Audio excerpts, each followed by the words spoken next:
बिस्मिल्लाहिर्रहमानिर्रहीम। अस्सलाम वालेकुम डियर स्टूडेंट्स, उम्मीद करता हूँ कि आप लोग बखैर वफ़ियत होंगे। तो आज की इस वीडियो के अंदर हम लोग 9th मैथ की मश्क नंबर 7.2 का सवाल नंबर 2 ढलवान के ज़रिए ये ज़ाहिर करें कि दर झैल निकात एक ही ख़त पर हैं। तो स्टूडेंट्स, ढलवान के फार्मूले की मदद से ये ज़ाहिर करना है कि ये जो निकात A B C L M N ये जो निकात दिए हुए हैं ये एक ही ख़त पर वाक़ हैं, यानी एक ही लाइन पर वाक़ हैं। तो स्टूडेंट्स, ढलवान मालूम करने के लिए ये वाला फार्मूला इस्तेमाल होगा, m बराबर y2 माइनस y1 बटा x2 माइनस x1। ये वाला फार्मूला ढलवान मालूम करने के लिए इस्तेमाल होगा। और इसी तरह तो स्टूडेंट्स, निकात ए बी सी इस सूरत में एक ही ख़त पर वाक़ होंगे जब बी सी की ढलवान बराबर हो ए बी की ढलवान हो। तो निकात ए बी और सी हम ख़त होते हैं, यानी एक ही लाइन पर वाक़ होते हैं। यानी कि बी सी की ढलवान और ए बी की ढलवान अगर बराबर हो तो ये एक ही ख़त पे वाक़ होते हैं। सवाल नंबर 2 का जुज़ नंबर 1 है, नुक्ता ए -1 माइनस 3 नुक्ता बी 1 5 नुक्ता सी 2 9। तो यहाँ पे स्टूडेंट्स हम नुक्ता ए बी और नुक्ता बी सी की अलग-अलग ढलवान मालूम कर लेंगे। तो ढलवान मालूम करने के लिए फार्मूला है ढलवान को स्टूडेंट्स m से ज़ाहिर करते हैं। इसके लिए फार्मूला आप लोगों ने यूज़ करना है y2 माइनस y1 बटा x2 माइनस x1। तो यहाँ पे स्टूडेंट्स हम पहले ए बी की ढलवान मालूम कर लेंगे। तो यहाँ पे लिखेंगे ए बी की ढलवान। तो इसके लिए स्टूडेंट्स फार्मूला यही वाला इस्तेमाल करेंगे, y2 माइनस y1 बटा x2 माइनस x1। तो यहाँ पे स्टूडेंट्स ए और बी नुक्ता आप लोगों ने इस्तेमाल करना है, ये -1 -3। इसी तरह बी ये है 1 5। तो इस तरह स्टूडेंट्स नुक्ता ए में पहला अदद ये x1 है और दूसरा अदद ये होता है y1। इसी तरह नुक्ता बी में पहला अदद x2 और दूसरा y2। तो ये x1 और y1 x2 और y2 की कीमत फार्मूले में पुट कर देंगे। तो यहाँ पे y2 की कीमत है 5 माइनस y1 की कीमत है -3 बटा x2 की कीमत है 1, ये फार्मूले वाला माइनस x1 की कीमत आ रही है -1। तो यहाँ पे स्टूडेंट्स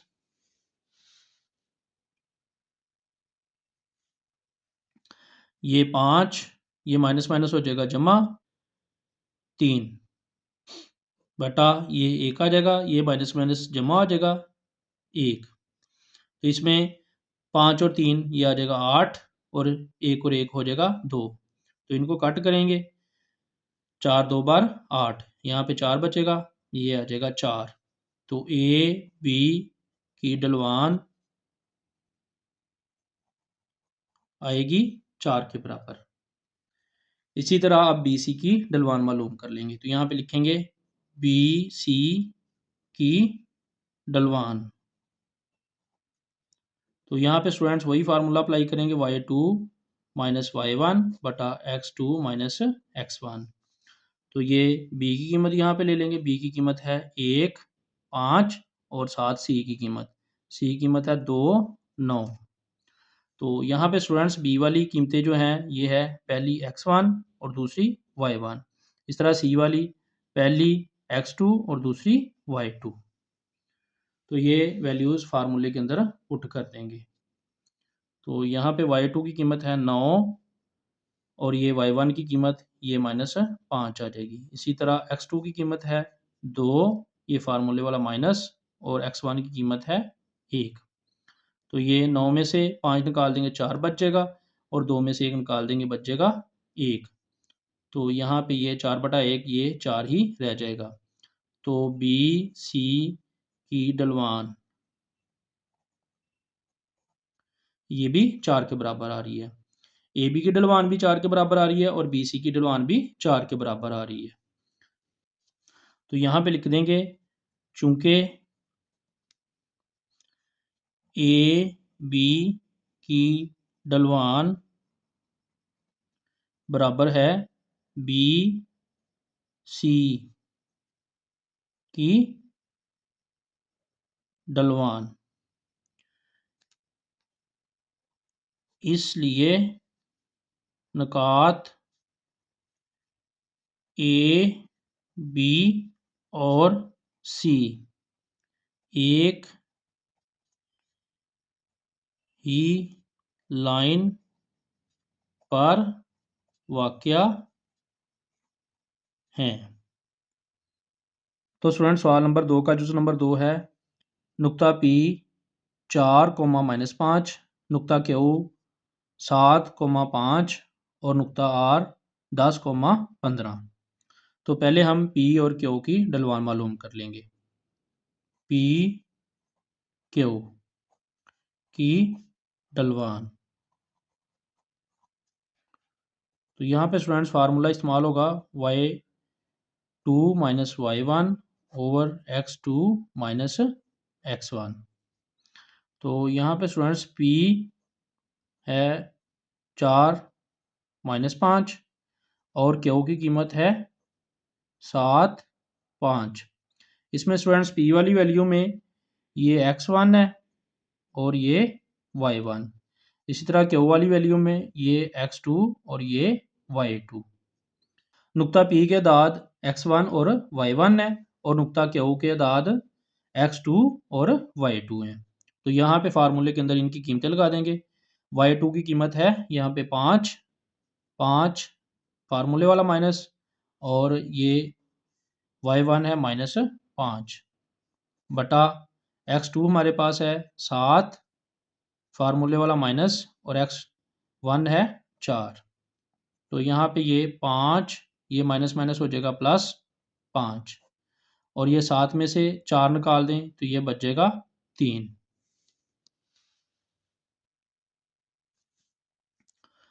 तो ये स्टूडेंट्स पी क्यू की ढलवान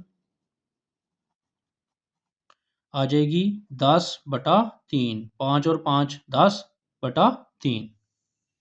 इसी तरह स्टूडेंट्स अब क्यू और आर की ढलवान मालूम कर लेंगे।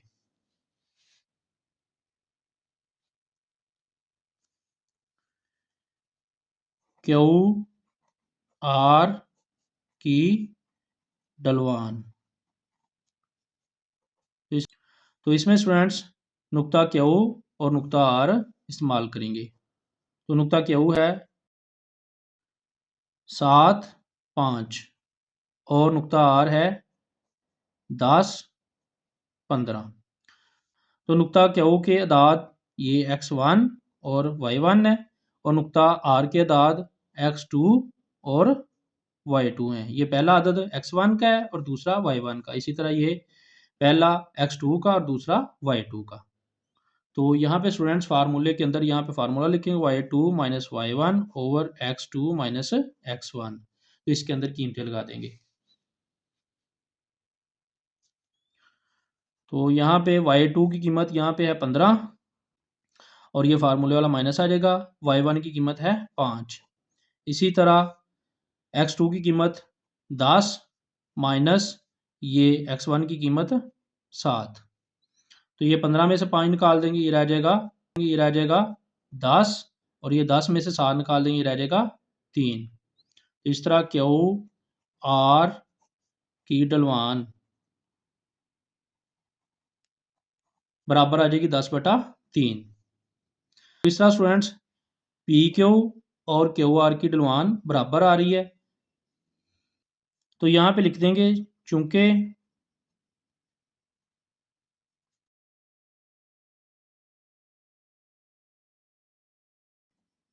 ढलवान बराबर है क्यू आर की ढलवान, ये भी 10/3 है और ये भी 10/3 है। इसलिए नुकात पी क्यू और आर एक ही लाइन पर वाक़या हैं। सवाल नंबर 2 का जुज़ नंबर 3 है, नुक्ता L -4, 6, नुक्ता M 3, 8 और नुक्ता N 10, 10। तो यहाँ पे स्टूडेंट्स पहले LM की ढलवान मालूम कर लेंगे और उसके बाद MN की ढलवान मालूम कर लेंगे। तो यहाँ पे LM की ढलवान, ये इसके लिए फार्मूला यूज़ करेंगे y2 - y1 बटा x2 - x1।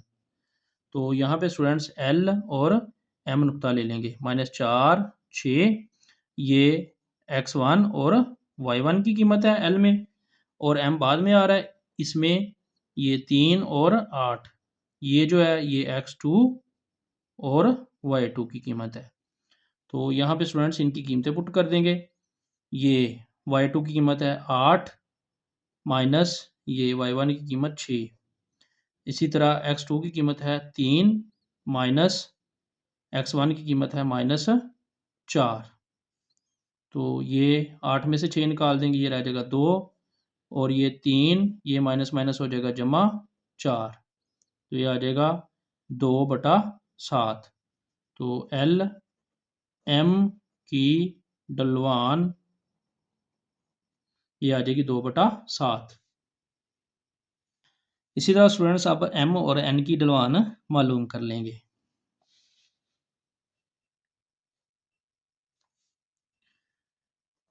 M N की ढलवान बराबर वही फार्मूला अप्लाई करेंगे, y2 - y1 over x2 - x1।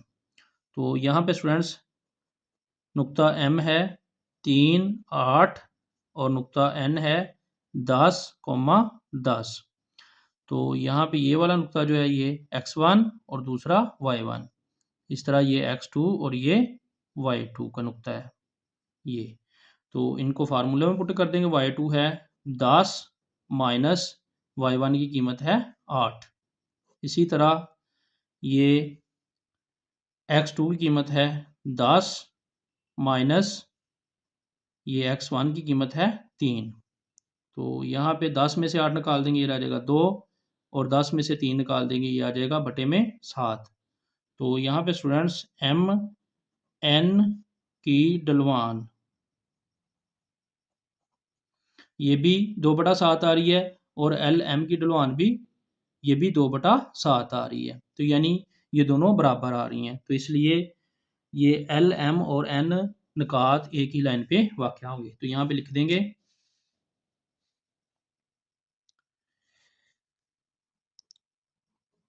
चूँकि L M की ढलवान बराबर है M N की ढलवान, इसलिए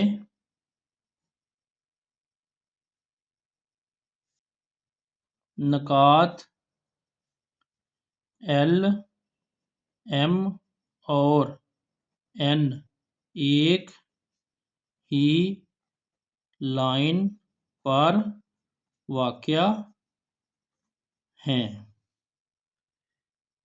तो स्टूडेंट सवाल नंबर 2 का जुज़ नंबर 4 है, नुक्ता x a, 2b, नुक्ता y c, a, b, नुक्ता z 2c - a, 2a। तो पहले स्टूडेंट्स x और y की ढलवान मालूम कर लेंगे, उसके बाद y और z की ढलवान मालूम कर लेंगे। तो यहाँ पे x y की ढलवान पहले मालूम कर लेंगे, y2 - y1 बटा x2 - x1। तो यहाँ पे स्टूडेंट्स ये x नुक्ता है a, 2b, इसी तरह y नुक्ता है ये c, a, b। तो इसमें स्टूडेंट्स ये x1 की कीमत है और ये y1 की। इसी तरह y वाले नुक्ते में ये x2 की कीमत है और ये y2 की। तो इनकी कीमतें लगा देंगे फार्मूले के अंदर। y2 की कीमत है a जमा b, तो यहाँ पे लिखेंगे a जमा b माइनस y1 की कीमत है 2b बटा x2 की कीमत है c, ये फार्मूले वाला माइनस आएगा, और x1 की कीमत है a। तो यहाँ पे स्टूडेंट्स ये a ऐसे आ जाएगा, यहाँ पे जमा का एक b है और माइनस के दो b हैं, तो माइनस के दो b में से जमा का एक b माइनस करेंगे तो ये आ जाएगा माइनस का b बटा c माइनस a, ये ऐसे ही आ जाएगा। तो ये स्टूडेंट्स x y की ढलवान आ जाएगी। अभी यहाँ पे स्टूडेंट्स y और z की ढलवान मालूम कर लेंगे। y z की ढलवान, तो इसमें भी स्टूडेंट्स वही फार्मूला अप्लाई करेंगे, y2 माइनस y1 बटा x2 माइनस x1। तो यहाँ पे y की कीमत है c कोमा a जमा b और z की कीमत है 2c minus a coma 2a। तो यहाँ पे स्टूडेंट्स ये y वाली ये जो पहली वैल्यू है c, ये x1 के बराबर है और ये a जमा b ये है y1 के बराबर। इस तरह z में ये पहली वैल्यू ये x2 है और दूसरी वैल्यू y2। तो यहाँ पे फार्मूले में वैल्यूज पुट कर देंगे, y2 माइनस y1, y2 की कीमत है 2a माइनस y1 की कीमत है a जमा b बटा ये x2 की कीमत 2c है माइनस a, और ये फार्मूले वाला माइनस लगेगा, और x1 की कीमत है c। तो यहाँ पे स्टूडेंट्स ये 2a माइनस ये माइनस को अंदर दोनों ज़रब करेंगे, ये भी जमा का ये भी जमा का, ये दोनों माइनस हो जाएगा, माइनस a माइनस b बटा ये 2c minus a minus c। तो यहाँ पे स्टूडेंट्स ये जमा का 2 है और ये माइनस का है, तो 2 में से 1 निकाल देंगे, 1 रह जाएगा a और ये माइनस का b। इसी तरह यहाँ पे ये जमा का 2c है और ये माइनस का 1c, तो यहाँ पे c रह जाएगा जमा का और ये माइनस a। तो यहाँ पे स्टूडेंट्स ये एक्स वाई की ढलवान ये आ जाएगी a माइनस बी बटा c माइनस a। इसी तरह ये वाई जेड की ढलवान जो है वाई जेड की ढलवान ये भी a माइनस बी बटा c माइनस a आ जाएगी, यानी ये दोनों बराबर आ रही हैं। इसलिए तो यहाँ पे लिख देंगे चूंकि एक्स वाई की ढलवान बराबर है वाई जेड की ढलवान, इसलिए निकात एक्स वाई और जेड एक ही लाइन पर वाक़या हैं। तो इस तरह सवाल नंबर 2 कंप्लीट हो जाएगा।